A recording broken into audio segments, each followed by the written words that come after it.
Students, chapter number 16 चल रहा था। लास्ट टाइम हमने चैप्टर नंबर 16 का पहला पार्ट कर लिया था, इलेक्ट्रोमैग्नेटिक वेव्स, या दूसरा हमने नाम दिया था सिग्नल्स। इनको हमने डिस्कस कर लिया। आज हम चैप्टर नंबर 16 का सेकेंड पार्ट डिस्कस करेंगे, जो कि इलेक्ट्रॉनिक्स से रिलेटेड है। अब कोई सा भी इलेक्ट्रॉनिक डिवाइस आपके पास हो, जैसे मोबाइल, लैपटॉप वगैरह, उनमें सबसे जो बेसिक कंपोनेंट है वो है डायोड एंड ट्रांजिस्टर। बाकी जो इलेक्ट्रॉनिक कंपोनेंट्स है वो इन दोनों से बनते हैं। ये बेस है इलेक्ट्रॉनिक्स के, डायोड एंड ट्रांजिस्टर। इसीलिए जब भी आप इलेक्ट्रॉनिक्स पढ़ते हैं तो आपका पहला जो टॉपिक है वो डायोड एंड ट्रांजिस्टर होगा, और यहाँ पर भी हमारा मेन टॉपिक है डायोड एंड ट्रांजिस्टर। लेकिन डायोड एंड ट्रांजिस्टर को समझने के लिए पहले आपको कुछ और टॉपिक समझना पड़ेगा, फिर आपको ये दोनों समझ में आएंगे। उनमें से पहला टॉपिक है बैंड थ्योरी। तो आज का हमारा टॉपिक है बैंड थ्योरी। अब बैंड थ्योरी क्या है भाई? आपको पता है कुछ मटेरियल्स हैं कंडक्ट करते हैं इलेक्ट्रिसिटी को, यानी इलेक्ट्रॉन उनमें आसानी से फ्लो कर सकता है, जैसे कॉपर है, आयरन है, मेटल्स वगैरह। लेकिन कुछ मटेरियल्स हैं जो कि कंडक्ट नहीं करते, जैसे लकड़ी वगैरह। कुछ मटेरियल्स हैं थोड़ा सा कंडक्ट करते हैं, जैसे सिलिकॉन वगैरह। अब इन तीन तरह के मटेरियल्स हैं हमारे पास। इनकी कंडक्टिविटी में डिफरेंस क्यों है? कोई कंडक्ट कर रहा है, कोई नहीं कर रहा है, कोई थोड़ा कंडक्ट कर रहा है। इसको समझने के लिए हमने एक थ्योरी बनाई है, उस थ्योरी का नाम है बैंड थ्योरी। अब ये थ्योरी समझ में आ जाए तो फिर आपको पता चल जाएगा कि मटेरियल्स की कंडक्टिविटी में डिफरेंस क्यों है। यानी बैंड थ्योरी एक्चुअली डील करता है कंडक्टिविटी को, यानी कंडक्टिविटी को एक्सप्लेन करता है। अब कैसे एक्सप्लेन करता है? बैंड थ्योरी ये कह रहा है कि किसी भी सॉलिड के अंदर तीन तरह के एनर्जी लेवल्स। कितने तरह के? तीन तरह के एनर्जी लेवल्स है, जिनको हम बैंड नाम देते हैं, एनर्जी बैंड नाम देते हैं। पहला जो एनर्जी लेवल है उसको हम वैलेंस बैंड नाम देते हैं। अब वैलेंस बैंड क्या है? एटम्स के अंदर जो आखिर के ऑर्बिट्स है ना, आखिर के ऑर्बिट्स, उनको हम नाम, जिसमें इलेक्ट्रॉन्स मौजूद है, उनको हम नाम देते हैं वैलेंस बैंड। नीचे के जो ऑर्बिट है वो हम, उससे अभी हमारा कोई काम नहीं है, क्योंकि हमें कंडक्टिविटी को डिस्कस करना है ना। तो कंडक्टिविटी में जो आखिर के इलेक्ट्रॉन्स है वो पार्टिसिपेट कर सकते हैं, हाँ। इसलिए जो आखिर के ऑर्बिट्स हैं जहां पर इलेक्ट्रॉन्स मौजूद हैं, उसको हम क्या नाम देते हैं भाई? Valence band. तो वैलेंस बैंड हो गया भाई outer most orbits in a solid which is occupied by electrons। ठीक है बेटा, ये हो गया वैलेंस बैंड। अब इसके बाद दूसरा जो बैंड है, इसको हम कहते हैं कंडक्शन बैंड। अब कंडक्शन बैंड क्या है?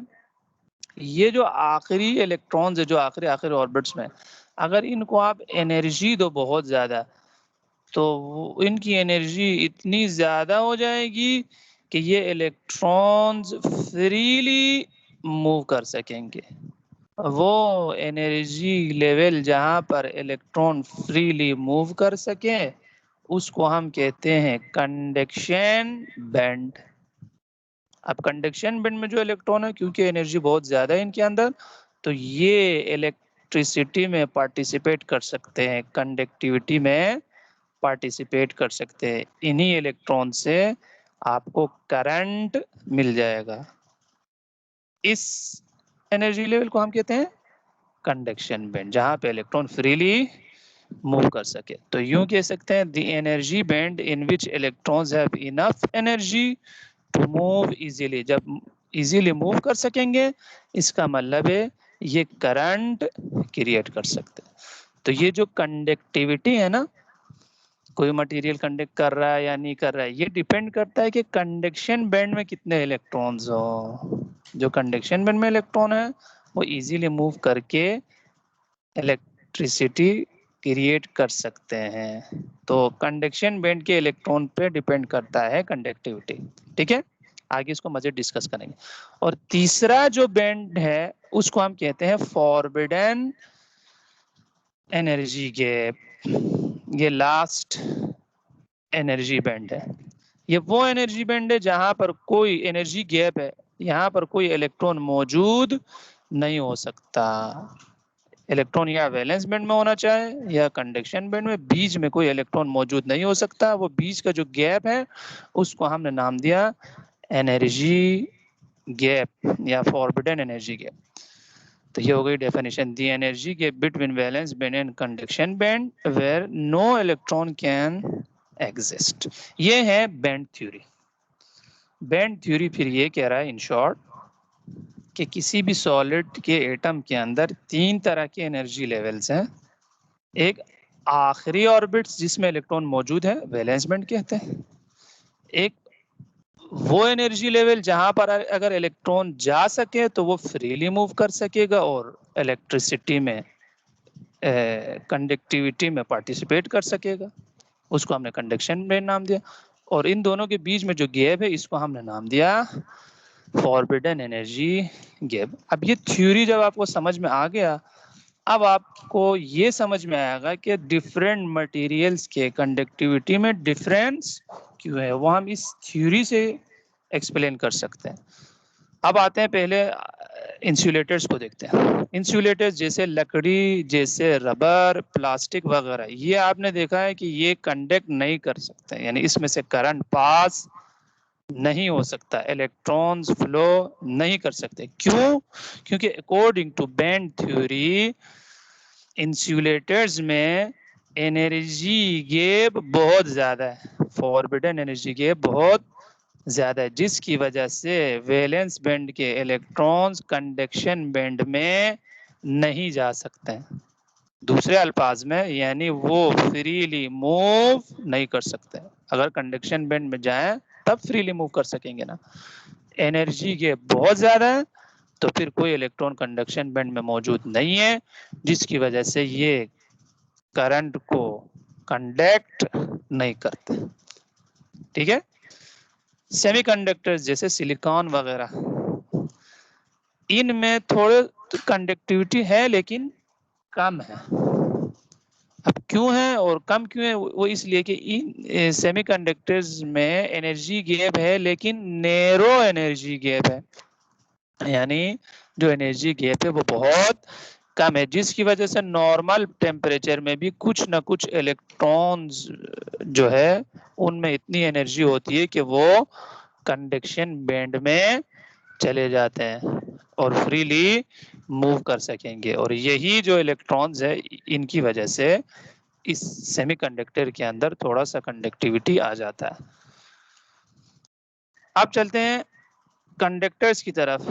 मेटल्स बेस्ट एग्जांपल है कॉपर, सिल्वर, आयरन वगैरह।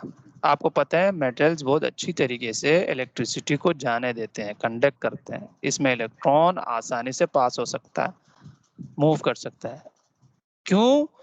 इस केस में वैलेंस बैंड और कंडक्शन बैंड के दरमियान कोई एनर्जी गैप नहीं है।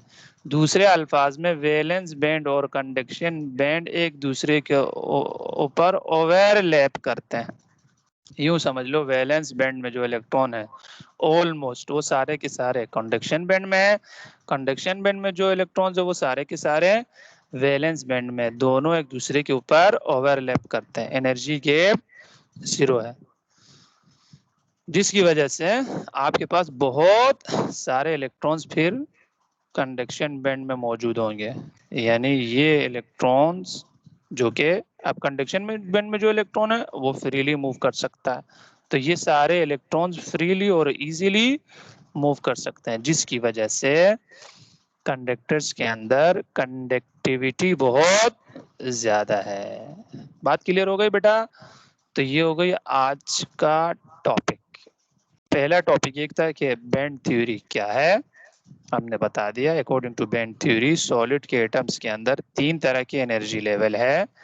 वैलेंस बैंड जहां पर इलेक्ट्रॉन्स मौजूद है आखिरी ऑर्बिट्स में, फिर कंडक्शन बैंड, और तीसरा जो है फॉरबिडन एनर्जी गैप।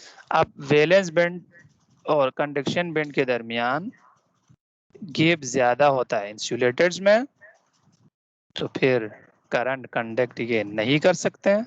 अब बैंड थ्योरी से कंडक्टिविटी को हम एक्सप्लेन कर सकते हैं। तो पहला टॉपिक बैंड थ्योरी हो गया कि 3 बैंड है।